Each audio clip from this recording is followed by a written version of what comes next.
Hey virtual pilots, and welcome back to another Sunday live stream. We're doing something a little bit different today. I generally fly general aviation aircraft, but today we have moved up to a heavy aircraft, PMDG's 737-600. And if you've not seen this aircraft, seriously, go and check it out. It represents fabulous value for money at $35 for a study level aircraft, and I think it's $35 because it's the short stubby one, but we're talking about 3 meters difference between the 600 and the 700. The 700, which has exactly the same flight systems. I think it's got, the only difference is it's got a heads up display that you can pull down, which the 600 doesn't have. But for $35, this is an absolutely cracking aircraft. As always, this is alcohol-fueled flight. I have had just a quick, cheeky bottle of Sol. But my wife's penchant for choosing bottles of wine that are unpronounceable to me continues on. So let's call it a Sauvignon Blanc. This is Arazivrizis? She's probably howling, laughing, listening to me butcher that, but from the cool climate of the Aganoa region near the Pacific shores, where cool breezes and abundant sunshine help create fresh, crisp wines, cold fermented in stainless steel tanks to preserve the bright, veritable character, tropical fruit, green apple, and herby tomato leaf. I'm sure it tastes very nice. Let's have a little taste, shall we? Just what every Boeing 737 pilot needs. Nice glass of wine.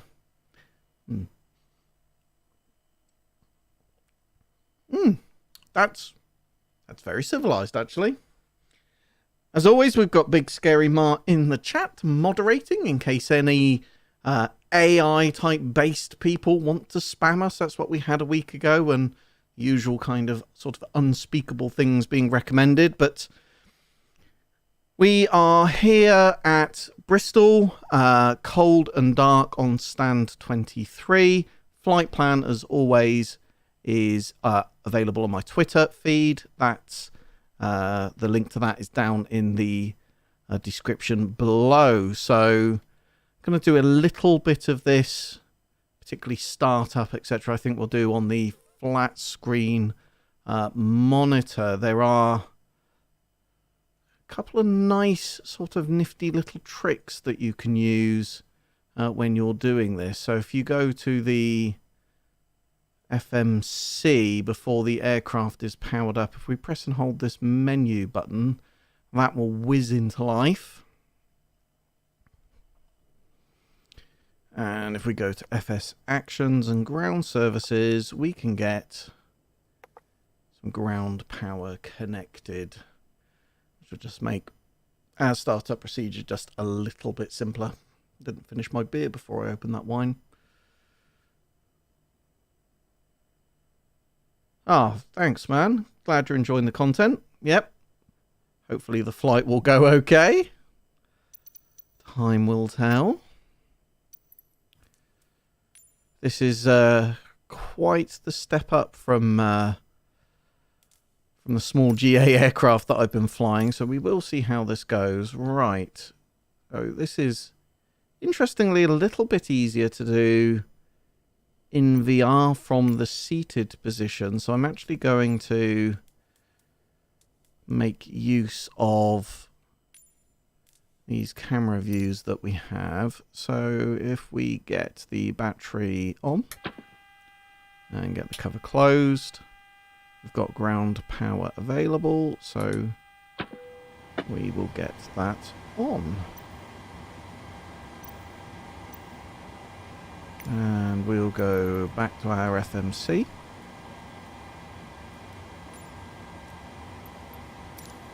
And start getting Details of the aircraft plumbed in. So reference airport is EGGD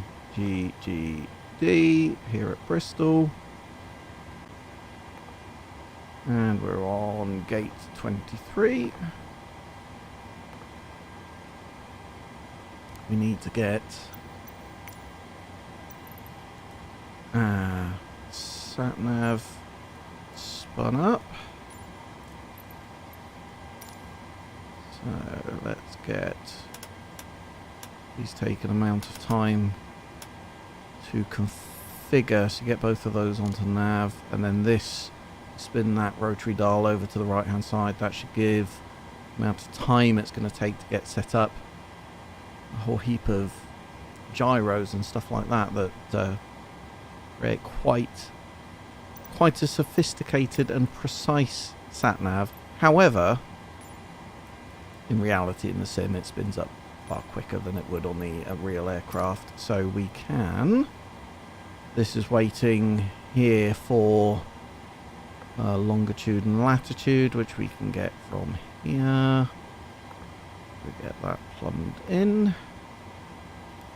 This is let's call this an abbreviated startup today. We're not doing a full checklist because we'd be here for hours, and it's sort of interesting, certainly interesting to me, but don't think makes for the most interesting content. So we'll go for a slightly abbreviated checklist today. Right, our destination is EGLL, Heathrow.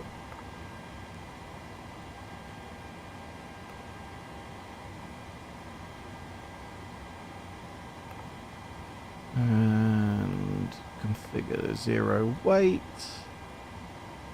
Right, we've got way more fuel than we really need, so not going to worry too much about reserves. Cost index of 50, and we will be cruising flight level 100, so we'll execute that. N1 limit, so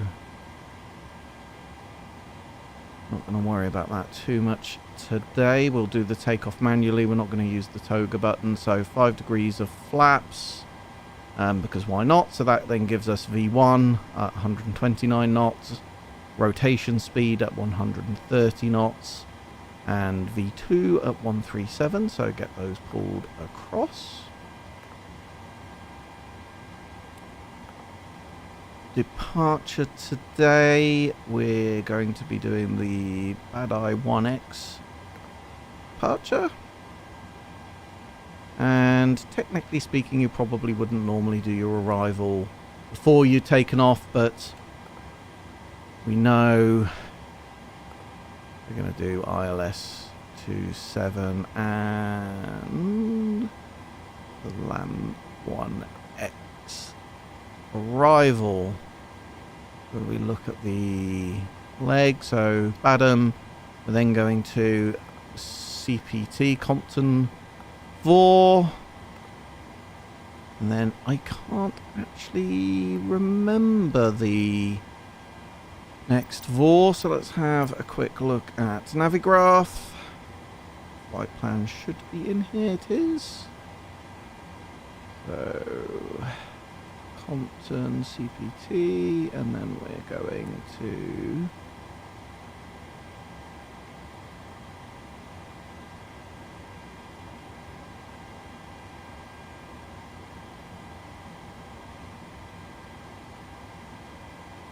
BPK.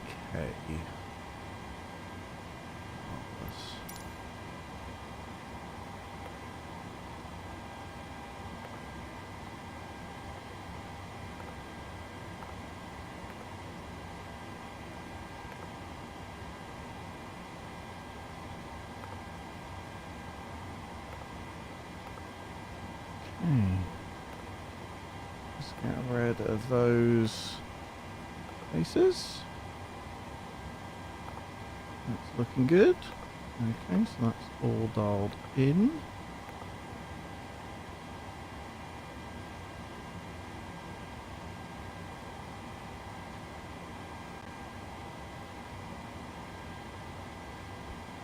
typing squirrel. I don't think I've done a video on a rubber band mod for the SciTech yoke, so apologies, bud, but I don't think I'm going to be able to help you with that.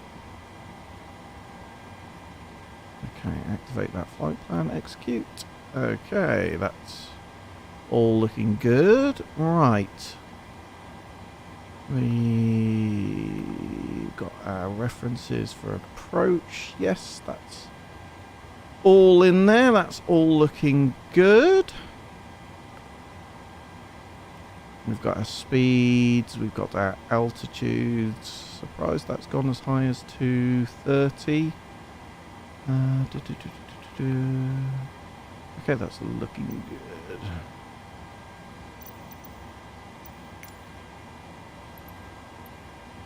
Right, reset that position. Okay, let's get a quick look at our departure plate.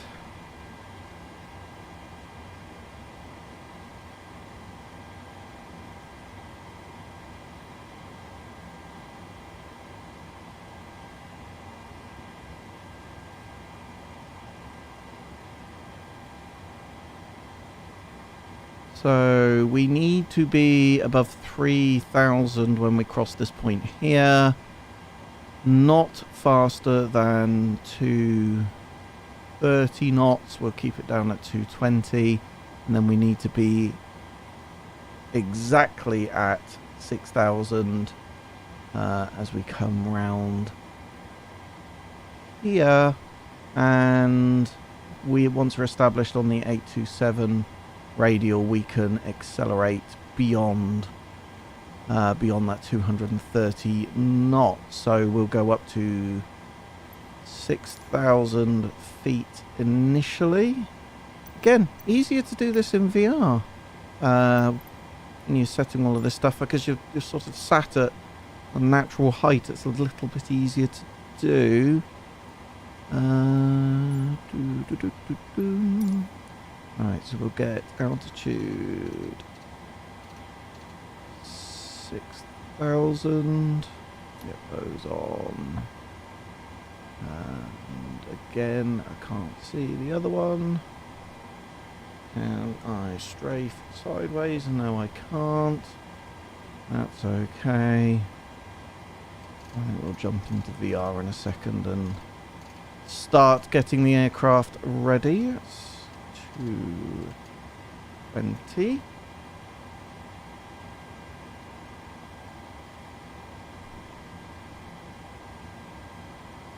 Yeah, I think we'll jump into VR. Hey, look, the channel's called Virtual Reality Pilot, right? It's my preferred way of flying.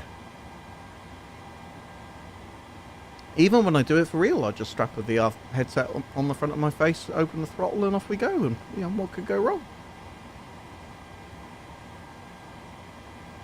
Rightio, folks, going to leap into VR. I will see you there in a jiff.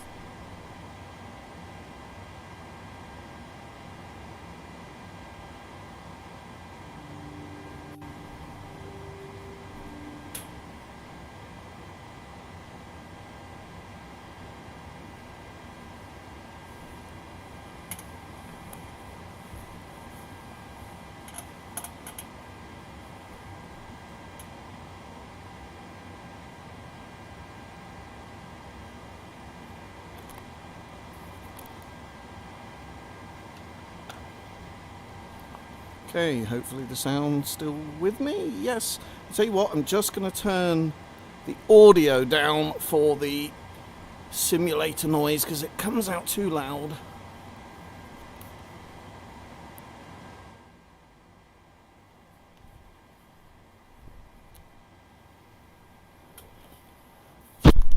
Particularly on this aircraft that's got pretty loud engines. Okay. Get those flight directors on. Let's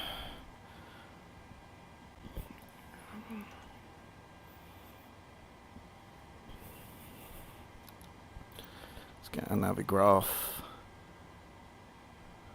Oh.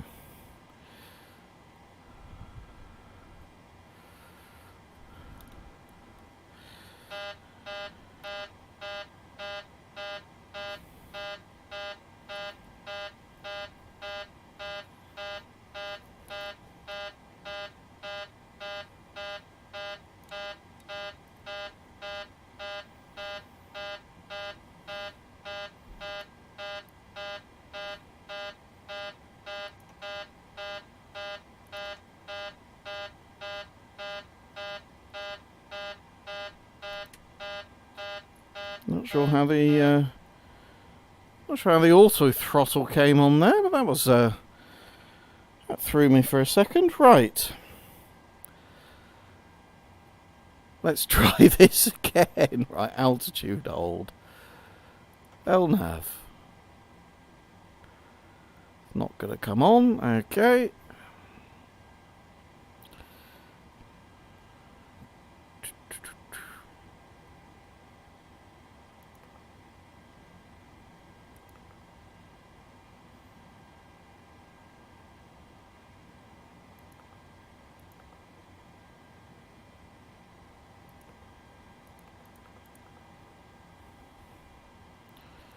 That'd be because the flight directors are not on. Yeah, you see, this is why you should do it in VR. I flicked the auto throttle on by mistake when I tried to put the flight director on. There we go. That's much more healthy. So the moral of the story is, don't try and do this in VR. Right, let's get the APU spun up.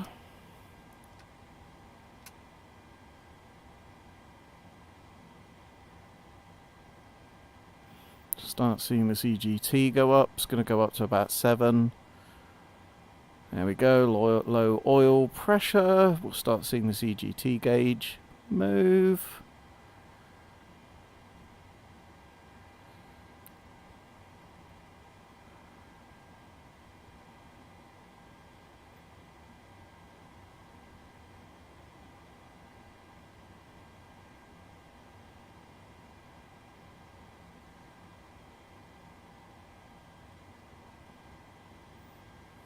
Just watch that drop back down to 4.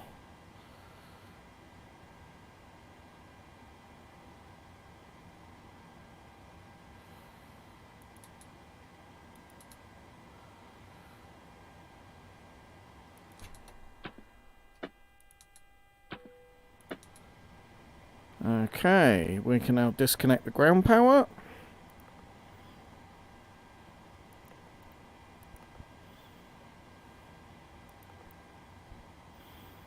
Get the door closed.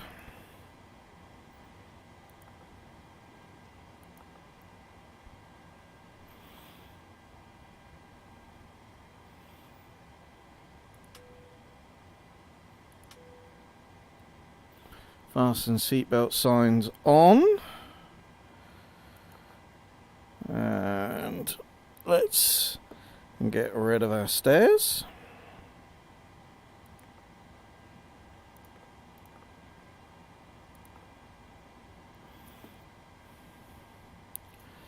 Goodbye, stairs. Are you going? There we go, off they go. Happy days. Right. Let's get some windscreen heat on, and let's get our probe heat on. Let's get our yaw dampener on. Standby power is in auto. Let's get our emergency lights to armed. And let's get our anti-collision lights on as we're going to be starting the aircraft soon. Okay, let's push back.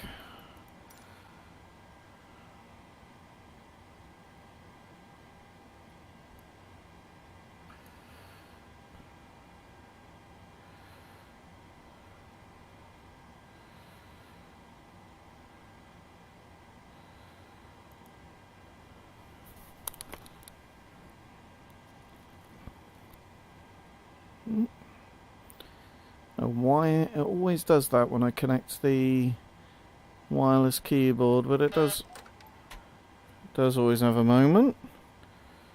No idea why the landing gear has gone up. Okay. Right, let's get these fuel pumps on.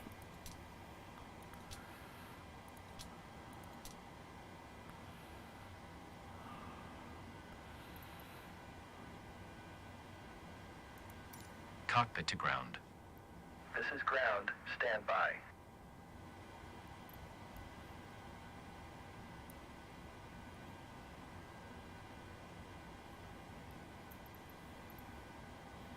Make sure we got rid of those chocks.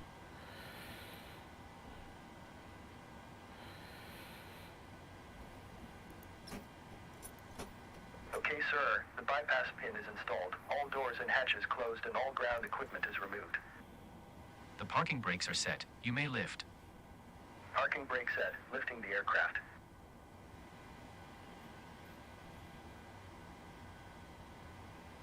It's quite a You're noticeable cleared for start lift. and push. Okay, cleared for push start. Please release parking brake. Parking brakes are released. Commencing pushback. You can start the engines in sequence. It will start in the sequence. Okay, starting engine 2. Oh, we need bleed. APU bleed.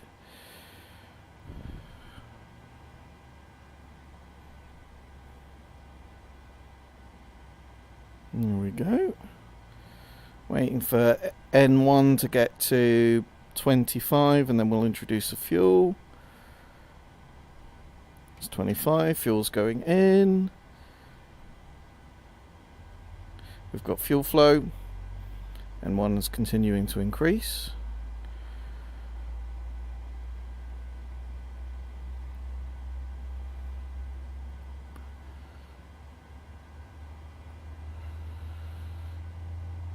That's looking good. Okay, pushback completed. Please set your parking brake. Parking brakes set. Parking brake set. Lowering aircraft. Get the second engine spooling up. Ground. You may disconnect. Okay, sir. Clear to disconnect. Pin has been removed. See you at the side. Have a good flight. Holding position waiting for the visual. Thank you and goodbye.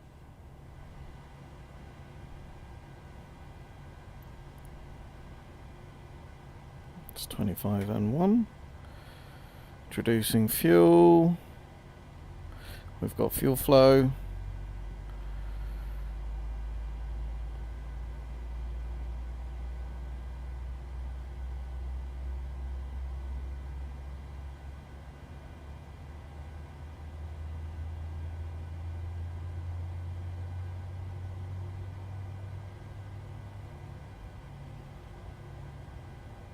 Okay, it looks like a good start on both engines. Right, let's just do a couple of tests.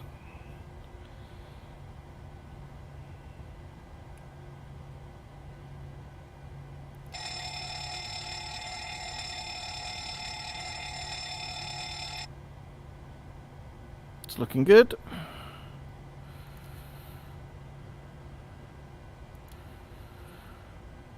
That's looking good too.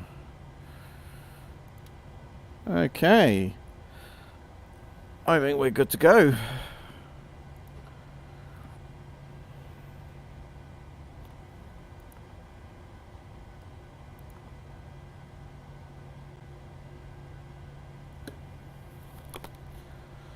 Slurp of wine.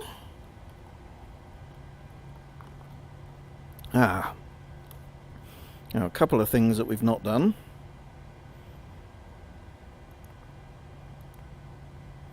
Centre of gravity.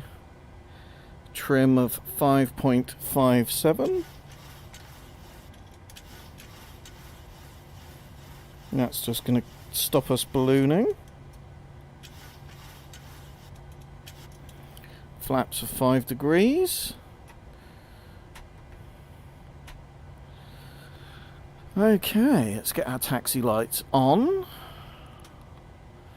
Let's get our hydraulics on, and I think we are good to go.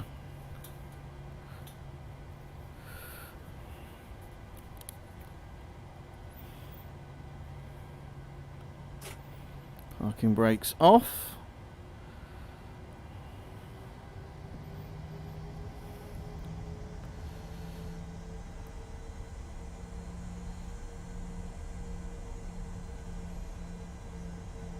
You get a real sense of the scale of this thing.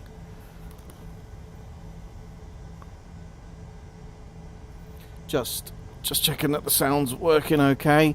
But yeah, you get a real sense of how high off, how much higher up off the ground you are than when you're in diddy little GA aircraft. I spent the last couple of days flying this. I've not done large airliners like this very much in the sim. I've sort of held a view of I'm falling foul of a bit just about pushing buttons, and I think that's probably still true. However, I've been doing some nice approaches with this thing.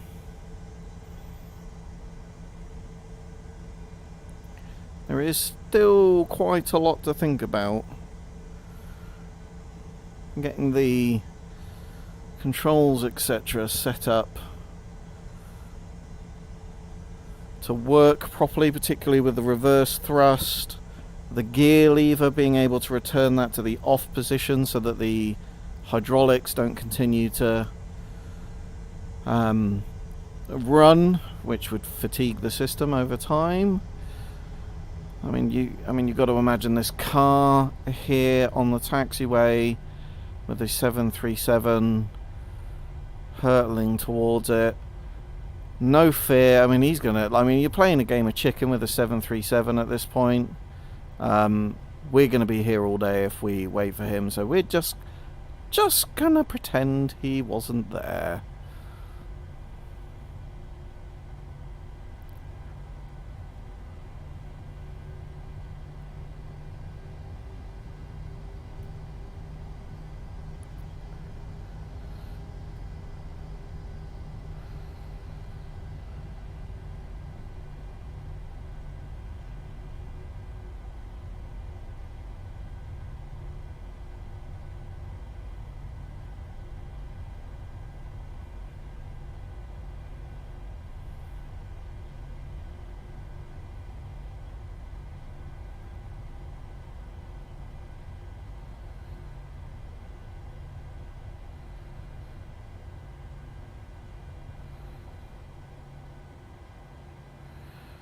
Okay, let's get our departure plate up on here.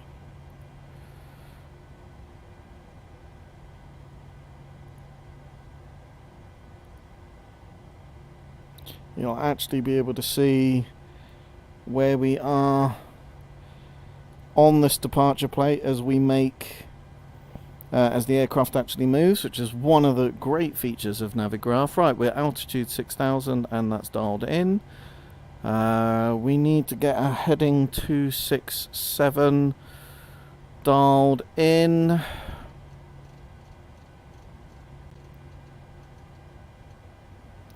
So that aligns with the runway.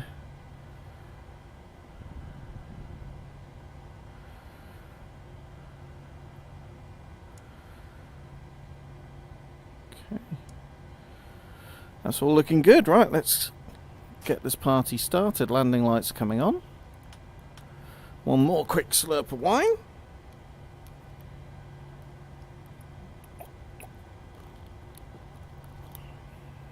It is very pleasant wine.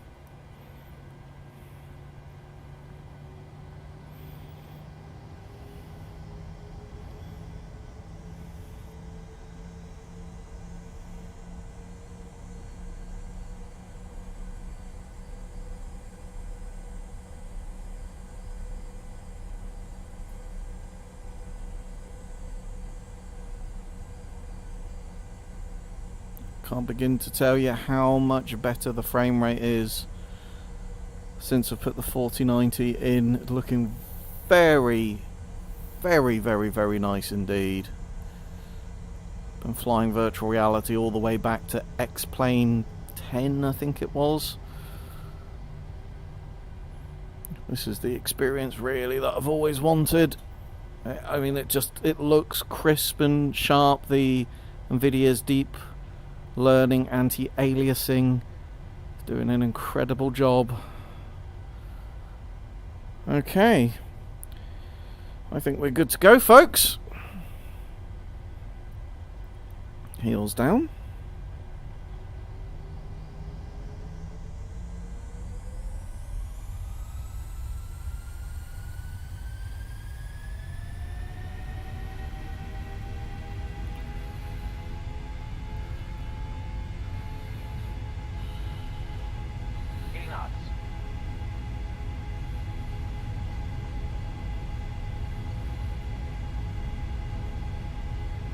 RT.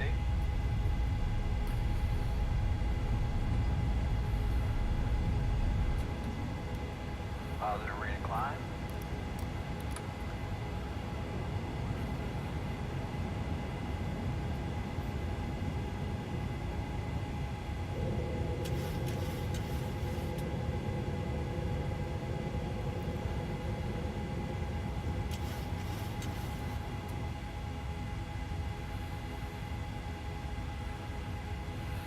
Let's get the flaps up.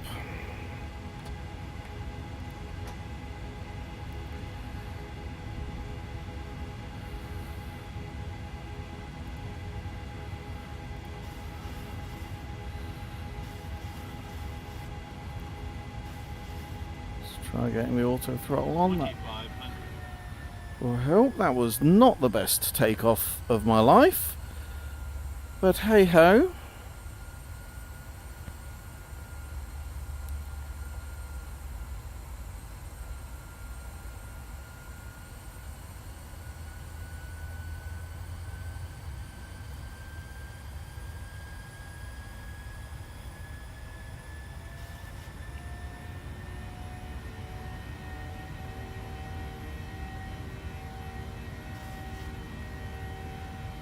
Okay, get the landing gear into the off position.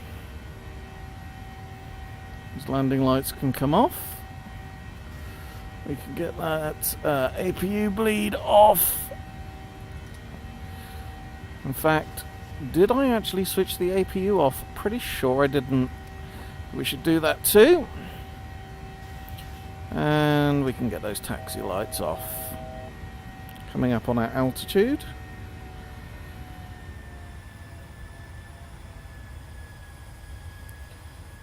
We can accelerate beyond 230 knots once we're on that 087 heading.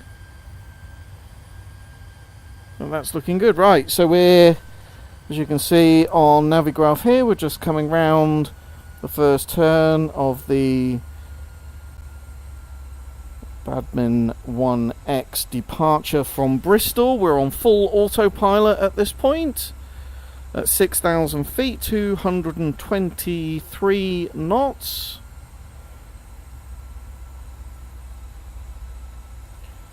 That is not too shabby. The moral of the story here are the couple of mistakes flicking the auto throttle on instead of the flight director is when you've been practicing flying the aircraft in VR and then doing it on a flat screen. Don't do that. Don't be that guy. Just fly it in VR. Right, so we can accelerate beyond that now. So let's punch it up to 230.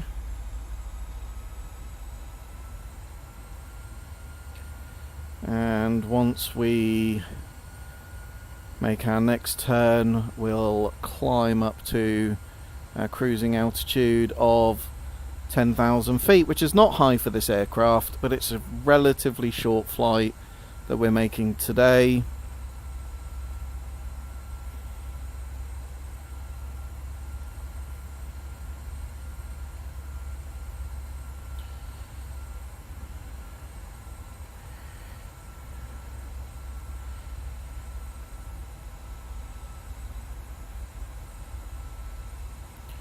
In fact, I think we'll do vertical track as well.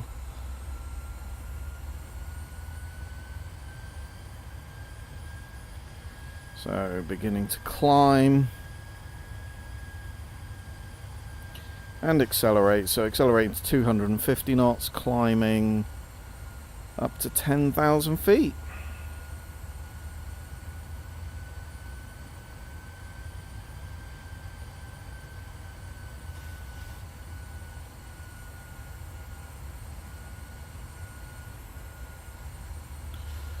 And it looks great up here.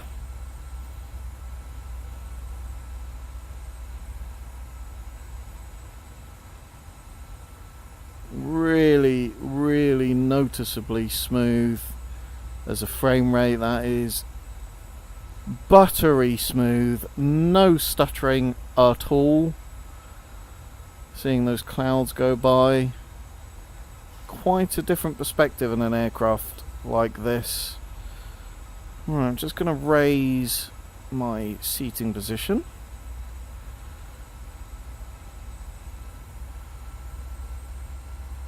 There we go. And get a better view out of the window.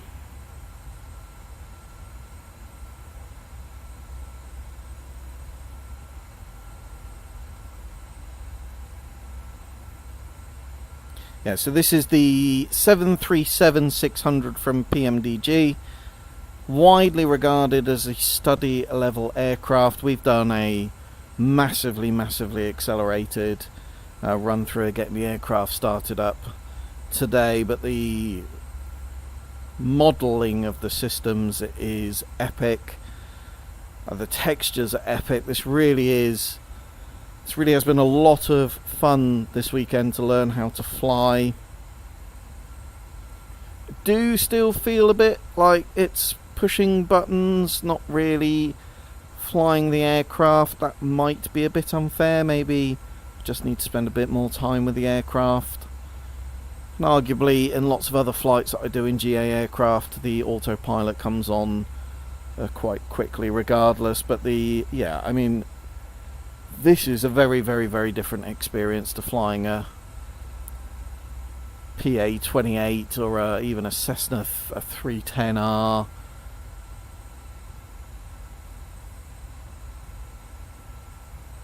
I really do feel like you're there. The difference that the NVIDIA deep learning anti-aliasing has made to the sharpness of the image that I'm looking at compared to AMD's FSR 2.0 or even the DLSS quality setting, that DLAA, it's epically better. So I mean, a 4090 is clearly not a cheap card. A touch wood, I've not suffered with any melting plugs thus far, and I've checked a couple of times. But despite the cost, it really has made quite a pleasant difference to my flight sim experience. Right, let's get ourselves up to our cruising altitude, I think.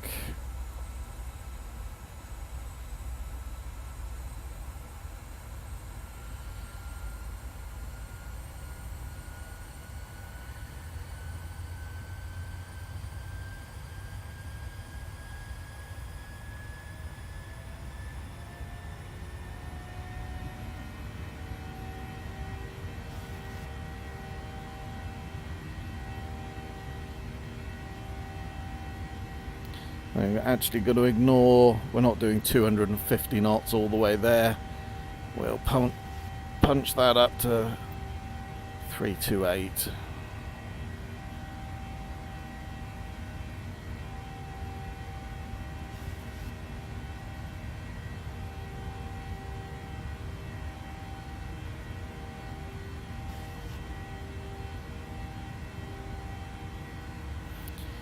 So we're going to be flying the route on autopilot, but we are going to go in for a manual landing this evening, folks.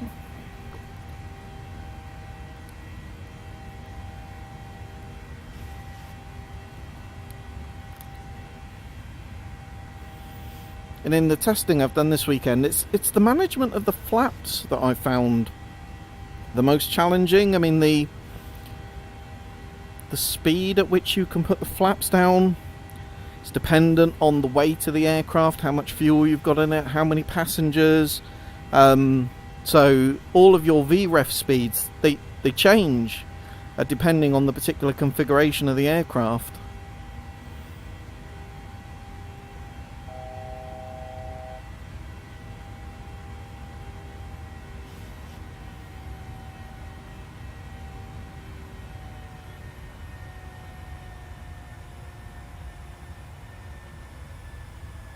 Coming up on 10,000 now.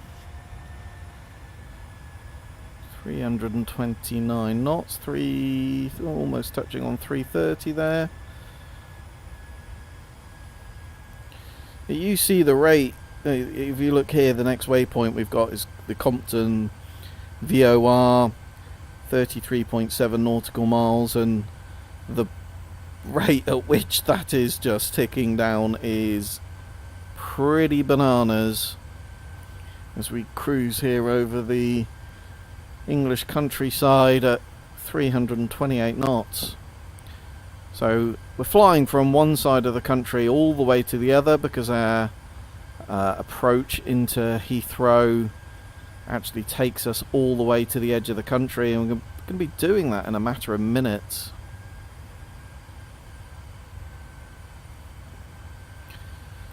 Let's try and get that's a bit. There we go, that's better. Just getting the headset alignment reset.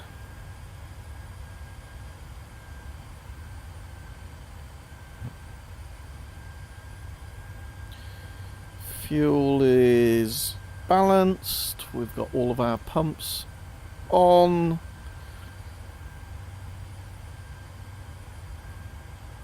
So yeah, I mean, this really is the very, very pleasant part of the flight. You just sit and enjoy the scenery.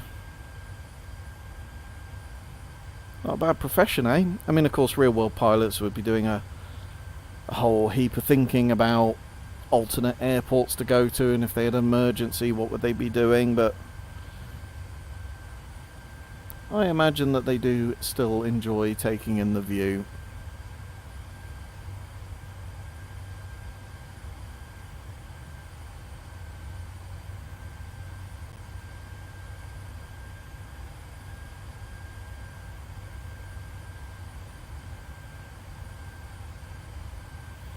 Already down to 22 nautical miles before we get to Compton.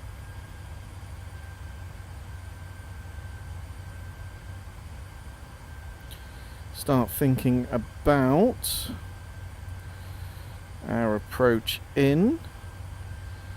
So ILS 27 left, that's going to be 109.5. So let's get that dialed in now.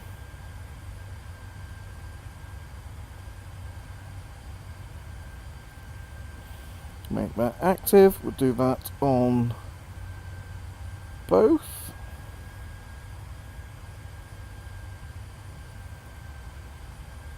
Good. Okay, so that's dialed in. You can see there 109.5 dialed in. Very, very, very intuitive displays to use. Very much a minimalist theme. Late 90s, early noughties, these aircraft were put into service. You will still find them around.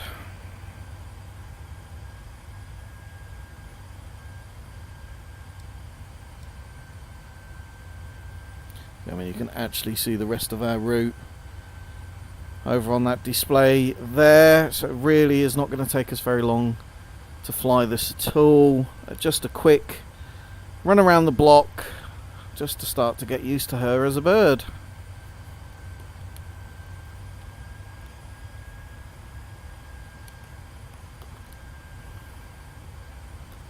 I've been doing a little bit of VATSIM flying. I've opted to not do that this evening because there's no particularly easy way of getting VATSIM information into this particular aircraft. The fly-by-wire A320 has got an electronic flight bag on it that's got some nice VATSIM integration in it.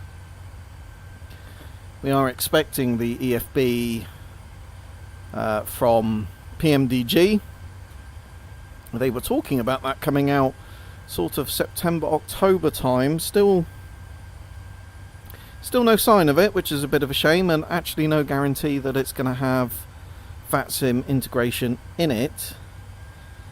It would certainly be nice to see that it did. I'm really trying to get some use out of my Boeing yoke, which I have to say is a fabulous bit of kit.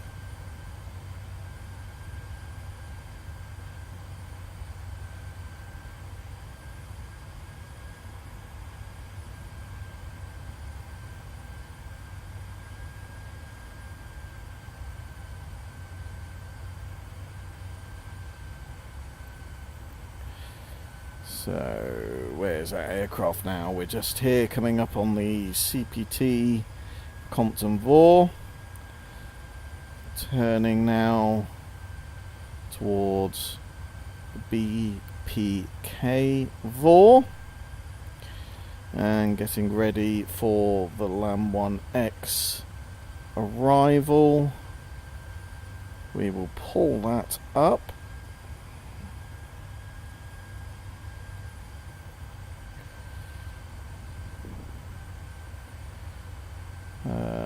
If I click the right thing.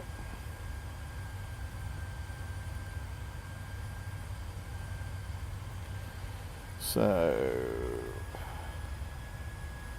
yeah, we want to be flight level 70 by the time we get to the Biggin VOR. So 7,000 feet, and yeah, we want to be 250 knots max by the Lam Vor and 220 by the Biggin Vor. I love the way that Navigraphs overlays the plates actually onto the map. It's a nice touch.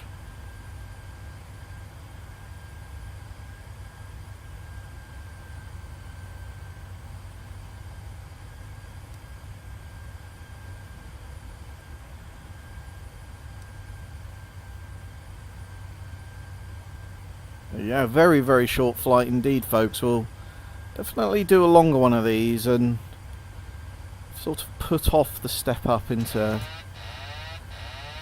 My bad, it just nudged the trim wheel there, which took the autopilot off.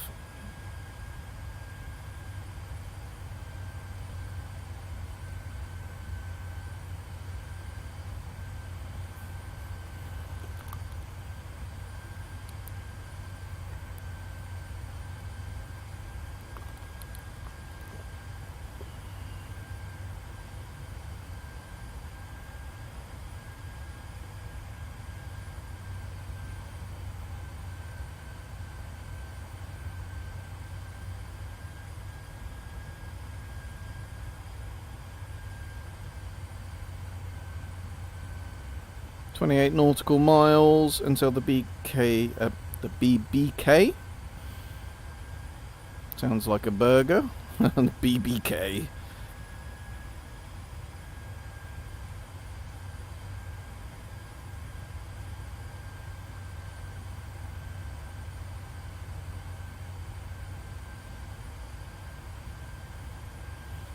And we'll start bringing our speed back to 300 knots.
Ah, it's very agreeable wine.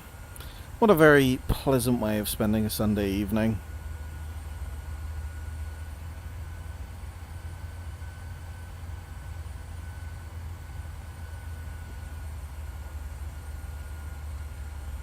Okay, slowing ourselves down to 280 knots. Not flying with ATC again this evening, folks. Trying to get a window added in so that I can see chat. Because I use the Reverb G2, I'm sort of constrained by the Windows mixed reality ecosystem, which is not great for this stuff. Steam, some really good Steam apps available actually that allow you to do that quite easily. Perhaps when I win the lottery and can afford myself a Vero Aero, Varjo Aero, however you pronounce it, I might be able to get those windows in, because the other nice thing that would enable me to do is to get the VATSIM information in. But of course, PMDG release a nice EFB with Navigraph integration and VATSIM integration.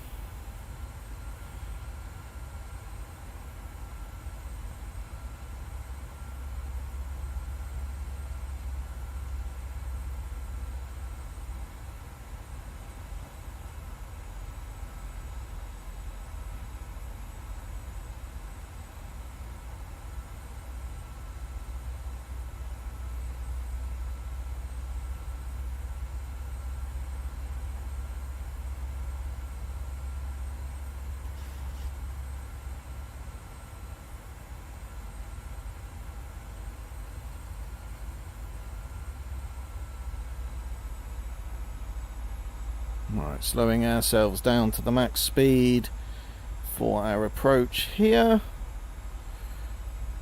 Beginning our turn. So we're just up here, and we're coming down to the Lamvor. You can see we've got DME information now for the runway 27 ILS left.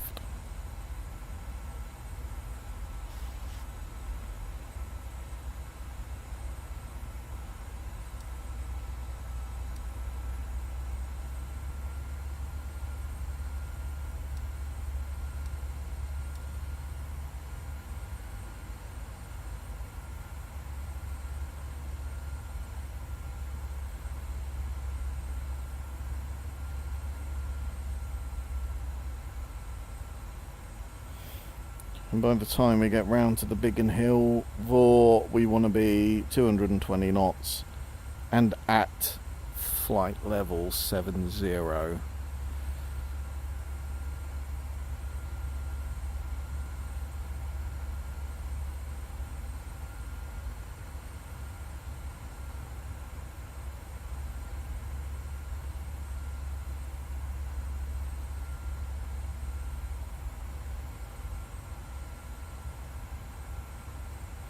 Now 5.5 nautical miles to the Lamvor.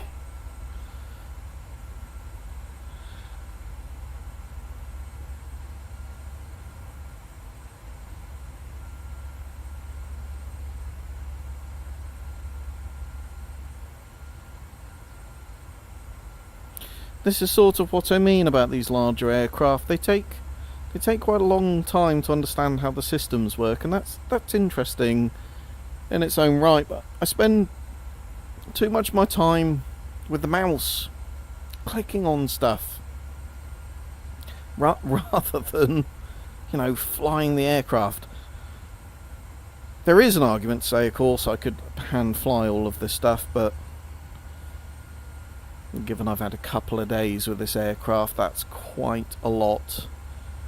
That's quite a lot to deal with all the system stuff that's going on. Right, so we've crossed Lamvor, or we will do in a couple of seconds. So let's start our descent to 7,000 feet. We want to get our airspeed down to 220. We will do that first before we start our descent.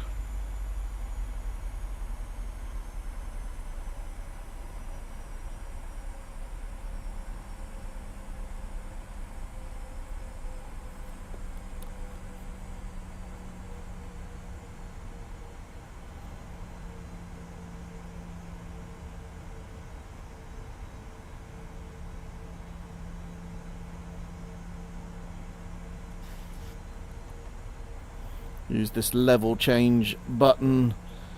That means it will descend at the best rate it can whilst maintaining the speed that you have set in.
Coming up on our altitude, runway 27 ILS. Okay, so 269 for our course.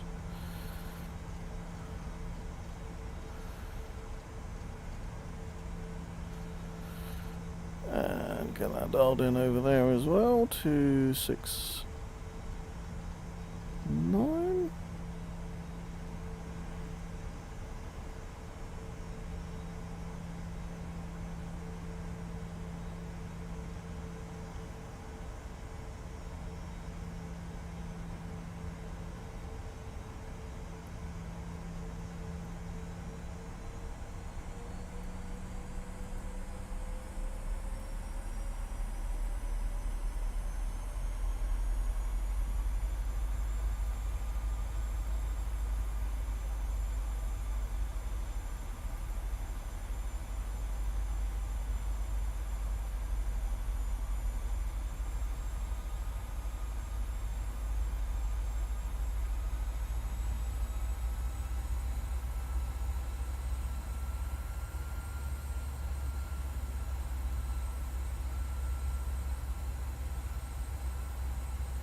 Okay, starting our turn towards the Biggin VOR.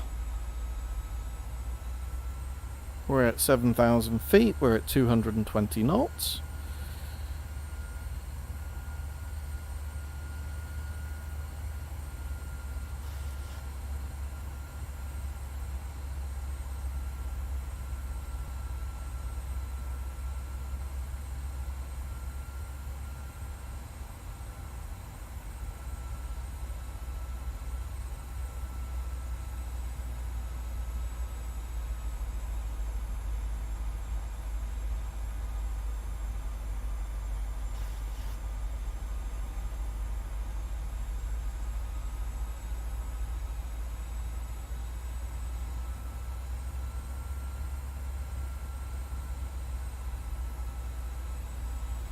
And getting ready to descend to 3,000 feet.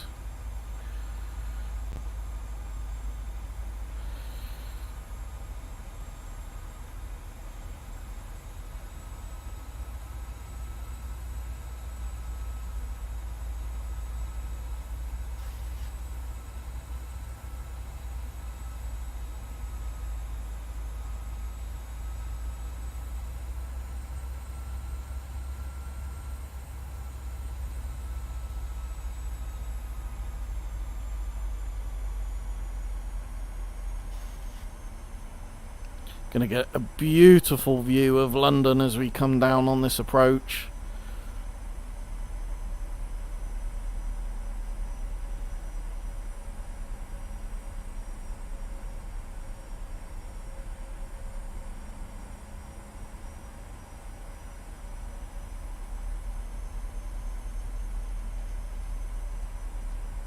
Slowing ourselves down to 190 knots.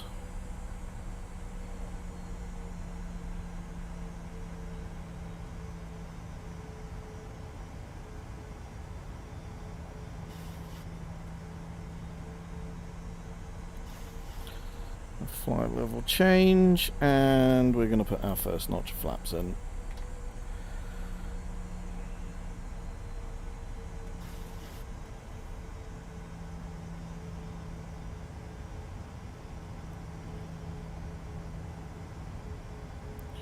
Okay, flaps are indicating.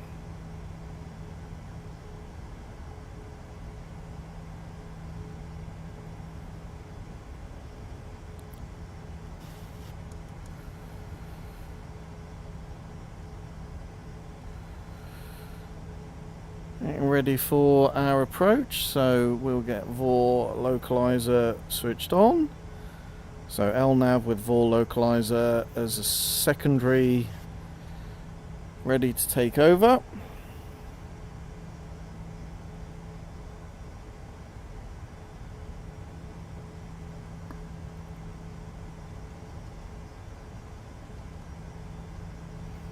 Slowing ourselves down to 180 knots. And there's the big smoke. Lundidius, with a very, very distinctive bend in the River Thames there.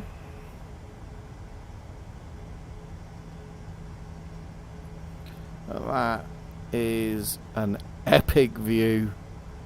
Absolutely epic.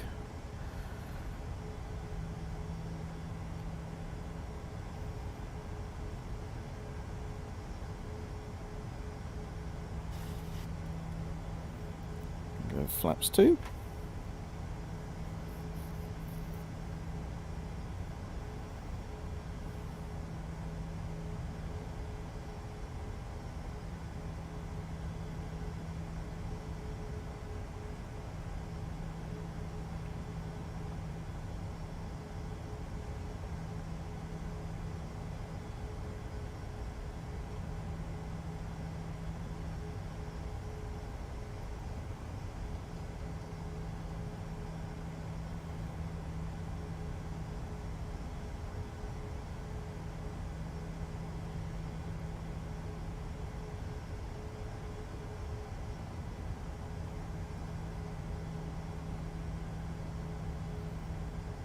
And that looks awesome. You can see, I don't know if you can make it out, but I can see a bunch of bridges, I can see a bunch of skyscrapers, I can see that's Canary Wharf over there. That must be like the Shard and the walkie-talkie building and stuff like that. I mean, that is pretty epic, folks.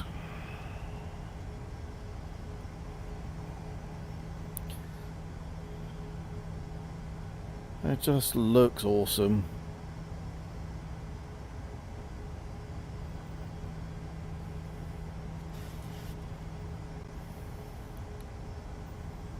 A little bit of pop in there with the photogrammetry.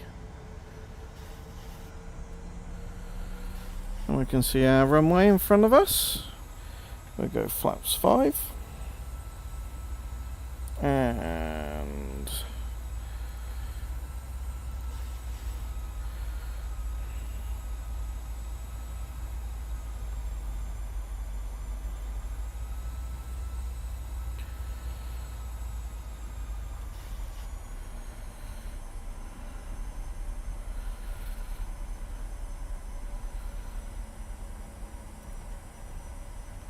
our glide slope in, we're a little bit high.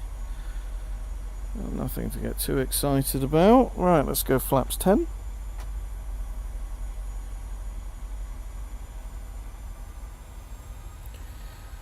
142, 136, 134.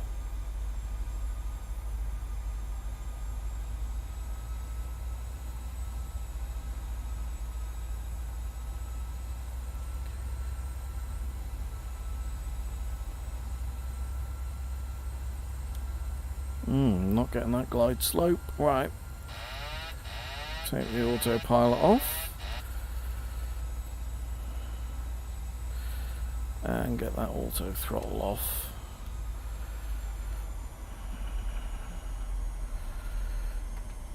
Flaps 15.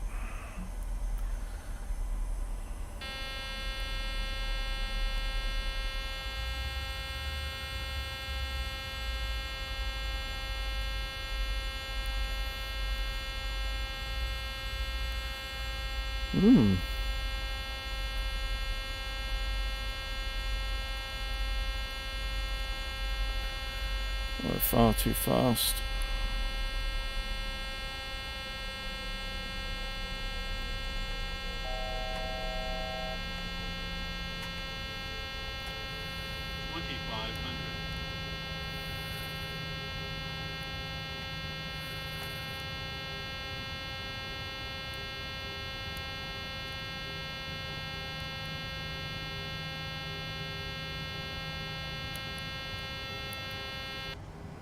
There we go. That has stopped that incredibly annoying noise.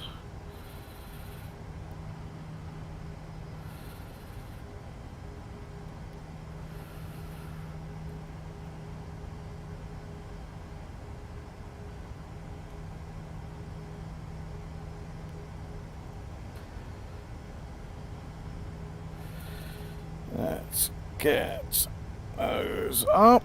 I need to lose some speed.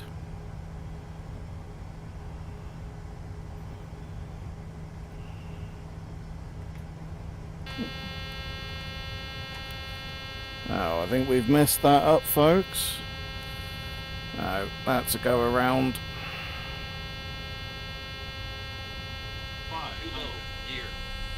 Oh, it might have helped if we put the gear up.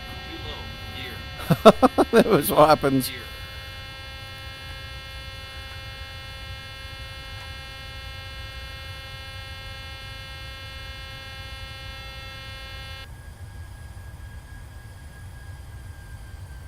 So focused on doing the gear, the flaps even, I forgot to put the gear on.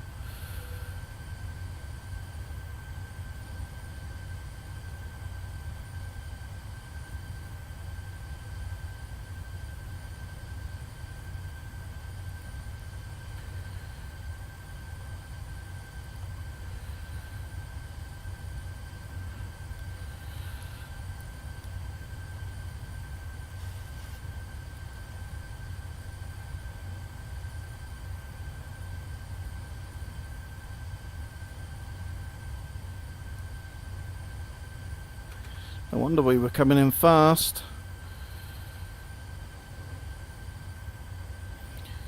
That's fine.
Well, we'll have another go at that then, shall we?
Just goes to show, folks, just how complicated these planes are and why you shouldn't be drinking.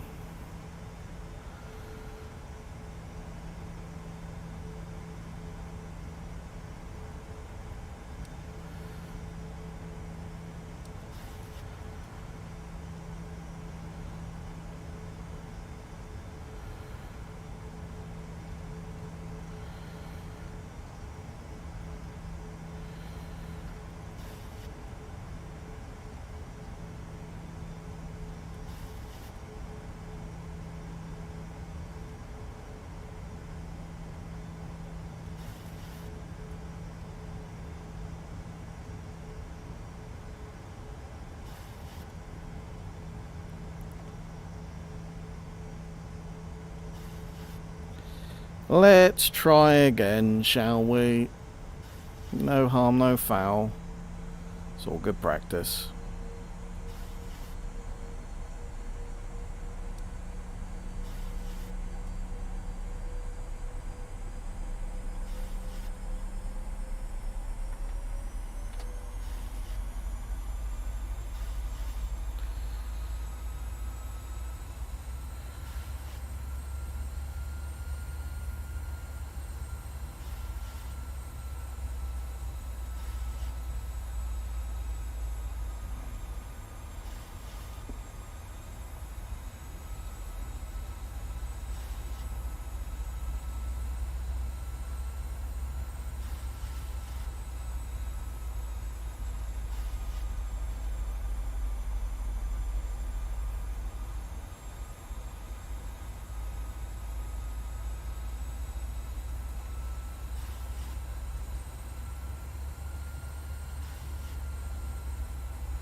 Doesn't like that, does it?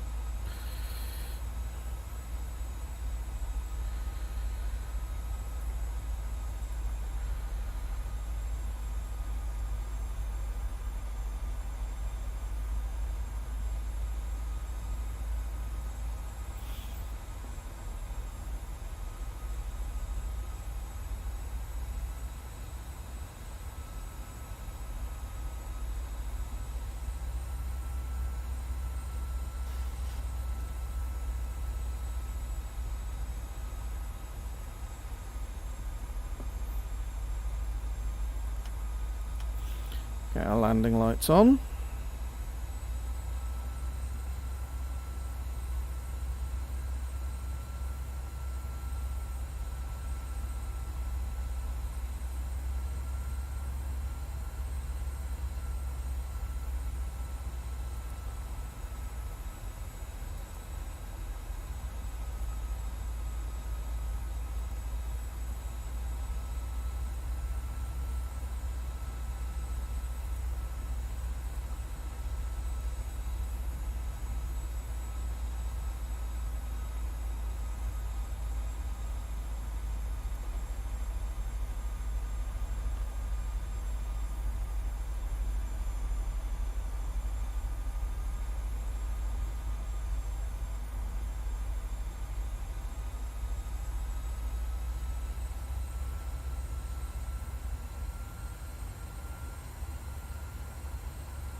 Well, not going to be the first or the last pilot to forget to put their landing gear down. I did barely flop the thing onto the ground, so... London off there in the background again, looking fabulous.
There we go.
And a much better view at this lower altitude, without a doubt.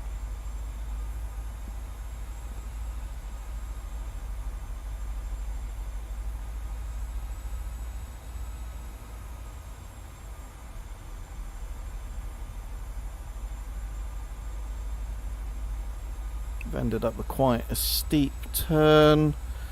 I'm going to slow us down in order to make sure that we make that. Let's bring the spoilers up, slow us down.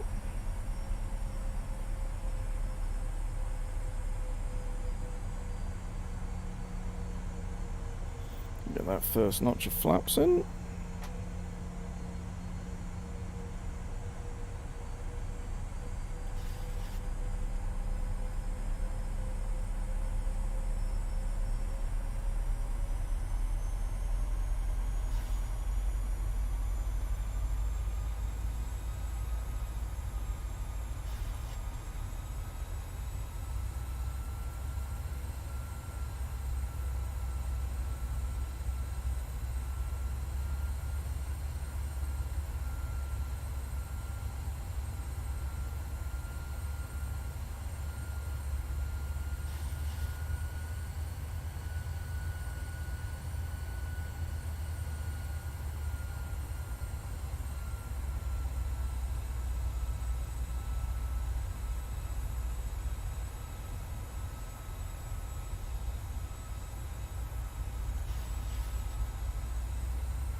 Yeah, she's making it, that's not too bad. And get those spoilers off.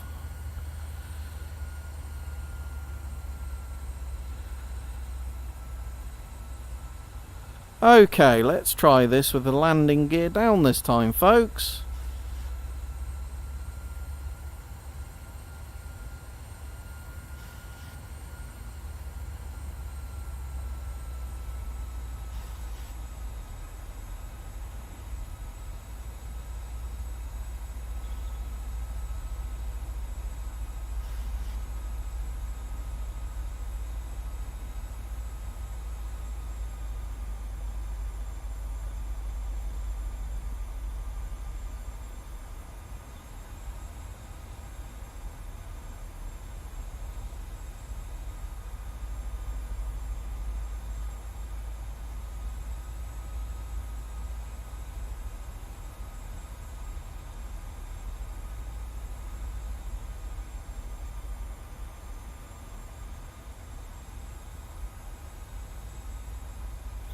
Much lower than would be ideal to do, really.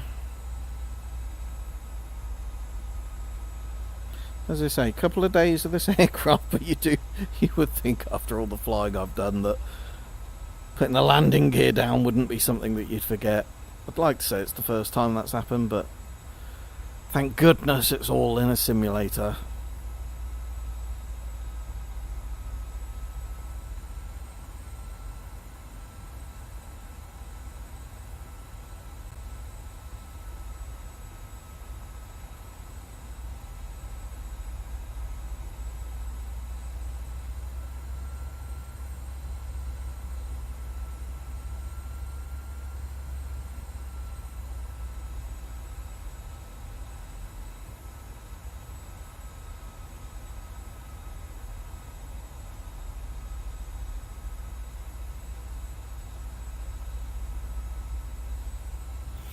Right, here we are, having another go.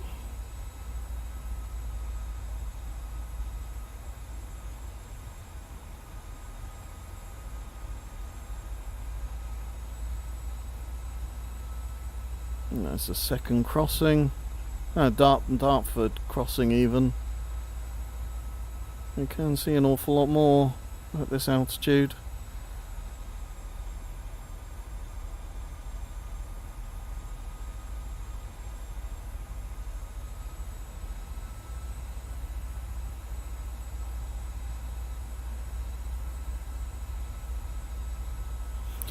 Get the landing gear down now while I think of it.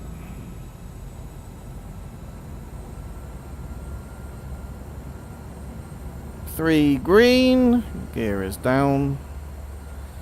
You can hear the wind resistance picking up some.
Right.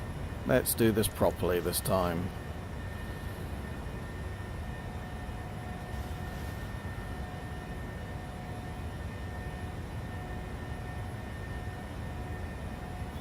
Getting ourselves back up to 7,000 feet.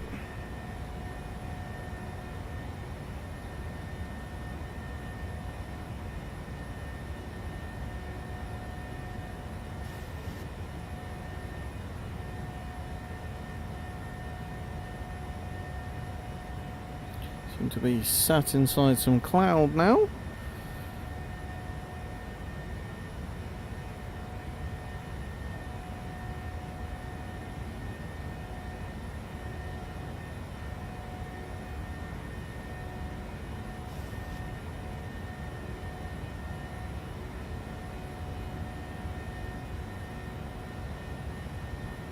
$6,000.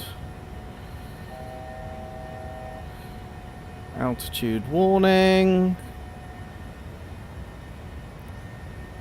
And this time, let's try not to scare the bejesus out of our passengers. I can't believe.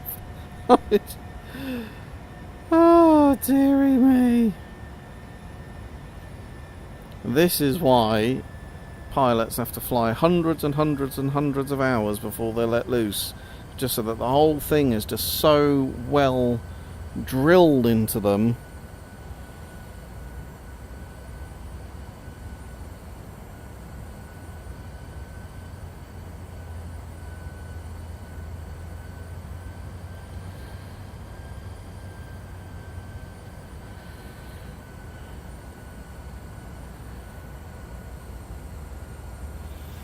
Okay.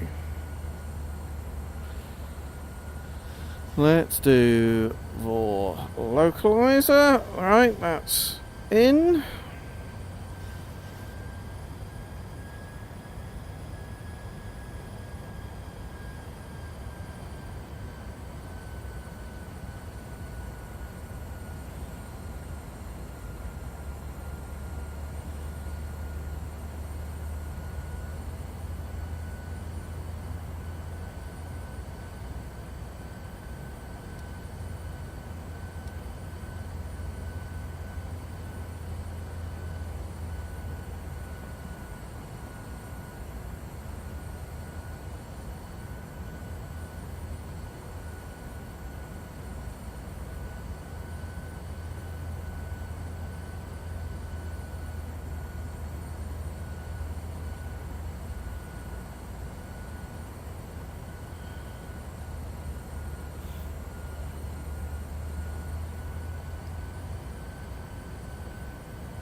Alright, London in front of us again.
Well, we've certainly made it an eventful flight.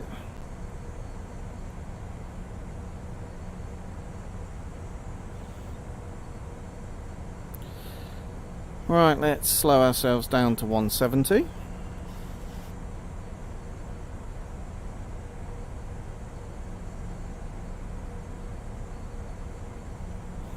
And let's let's go flaps 2.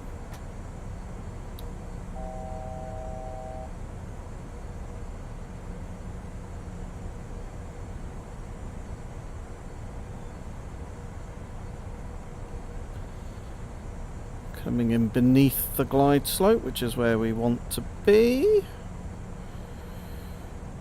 Let's get those spoilers out.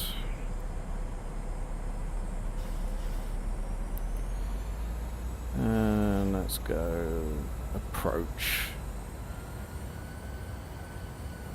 Right, much healthier. Single channel, get the second autopilot on.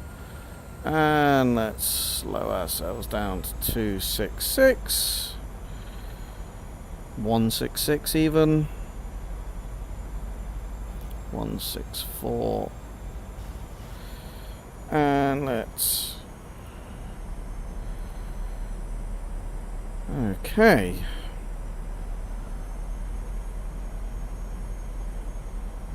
Go flaps 5. Go flaps 5 even.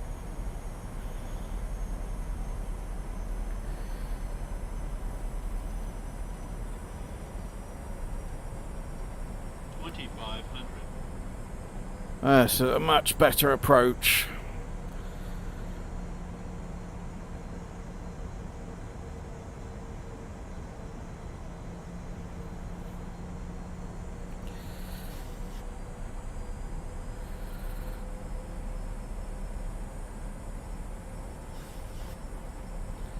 Flaps 10.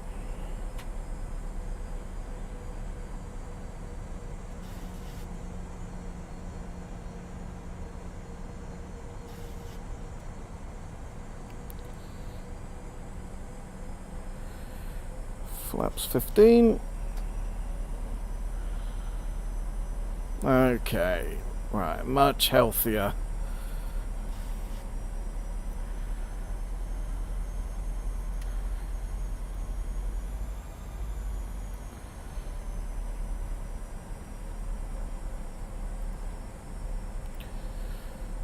Let's get the autopilot off. Much better. Right.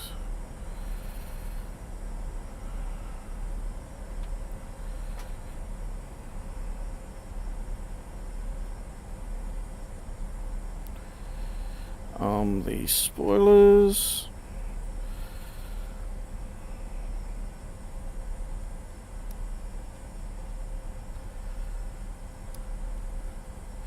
Too slow and too low.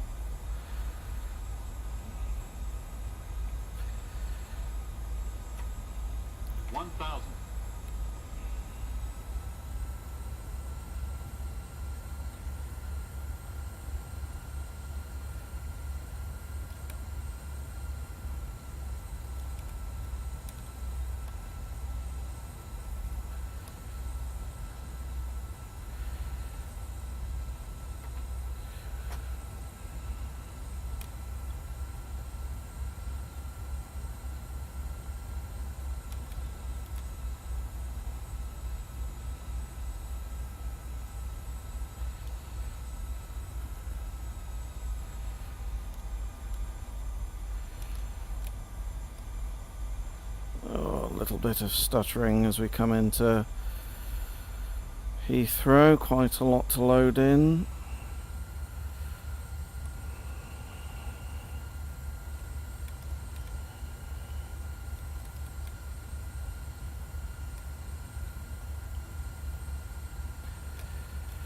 Altogether much healthier.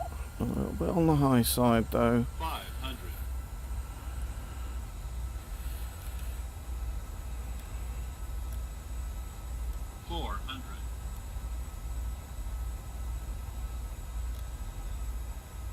There we go.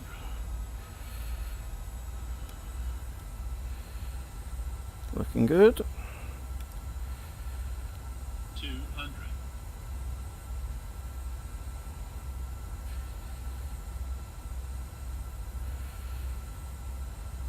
100.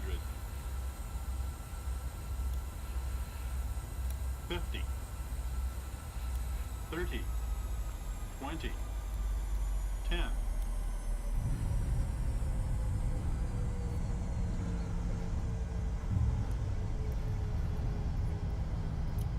Reversers.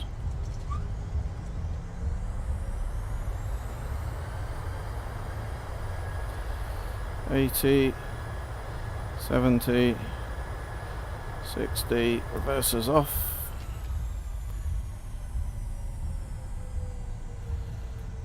Ah, not a bad landing after all that fiasco.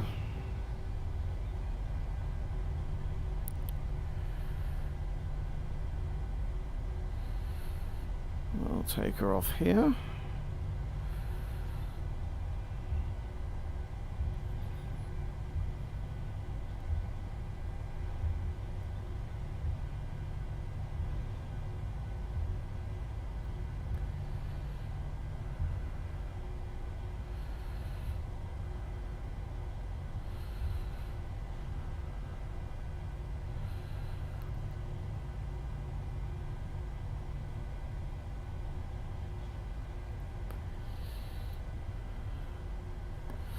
Landing lights are off and taxi lights on.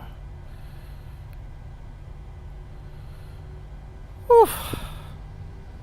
Turned out to be a far more eventful flight than I anticipated. Right, we're going to taxi our way down to the best bit of the airport.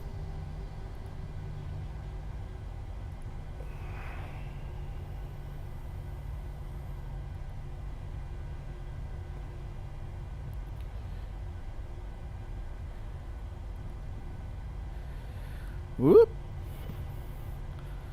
Helps to look where you're going. So yeah, we're gonna taxi down to Terminal 5A, of course.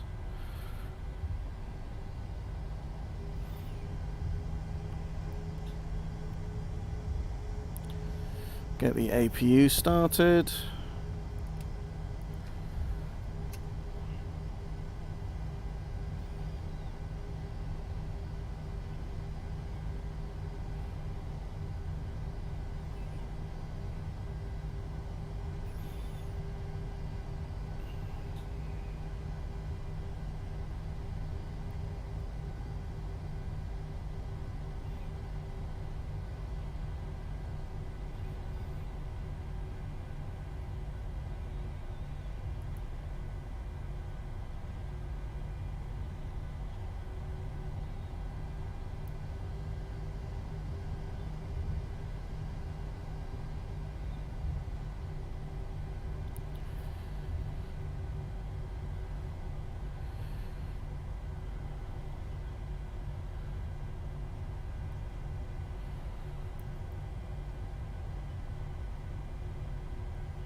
Yeah, I've got an add-on scenery here for Heathrow, and I don't know how visible that is to you all. I mean, it looks amazing, but with the PMDG 737 and this add-on scenery, it's I mean, it's not terrible, but it's noticeable.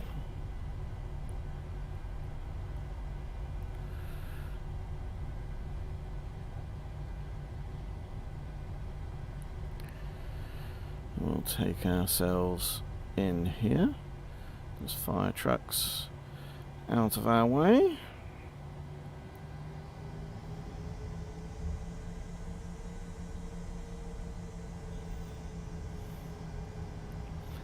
I don't think we'll go up to the actual terminal building. I think we'll come and park ourselves off over here, out of the way. We're certainly not the biggest aircraft around here.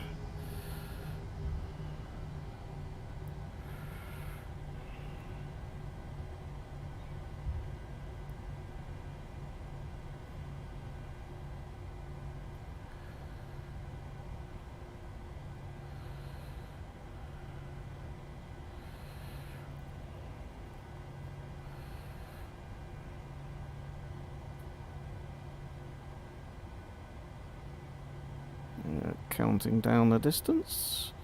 12 meters, 10, 9, 8, 7, 6, 5, 4, 3, 2.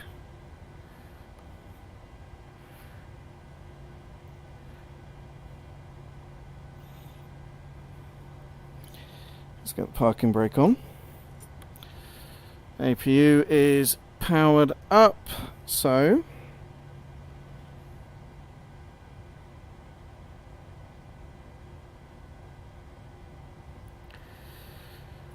let's get power onto the APU and we'll cut these engines. Get our taxi lights off. Seatbelt sign can come off.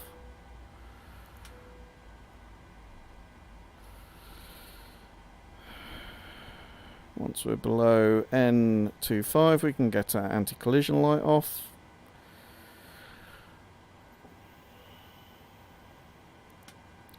Request some ground power.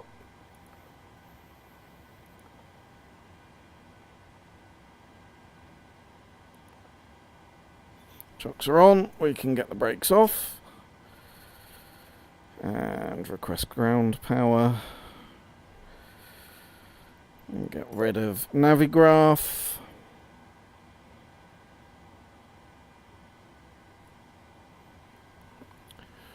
We can get windscreen heat off. Probe heat can come off. Yeah, never put the packs on. That was a mistake as well. Ha! It was a flight of mistakes. There we go, folks. It's like I say, one weekend with this aircraft. Oh, sat on me cable for my headset. She is complex. There's no doubt of that. So a little bit more practice to go to get really, really, really familiar with her. I'm going to persevere with her. I think it's easy to sort of dismiss these types of aircraft as just pushing buttons. And get some stairs requested.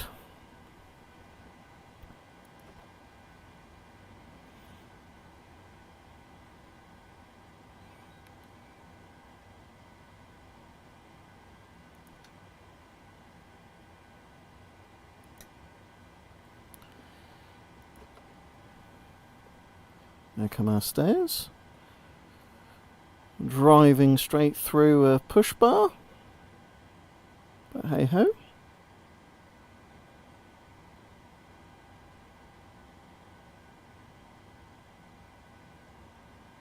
Okay. Cabin door can come open.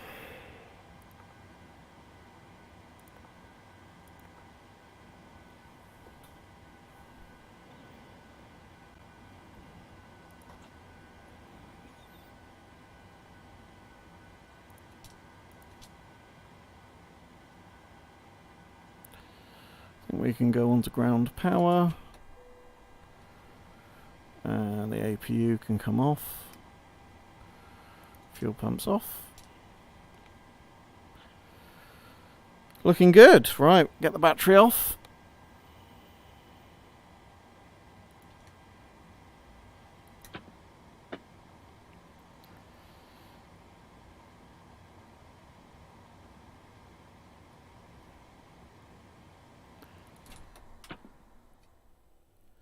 Finally, after an eventful landing.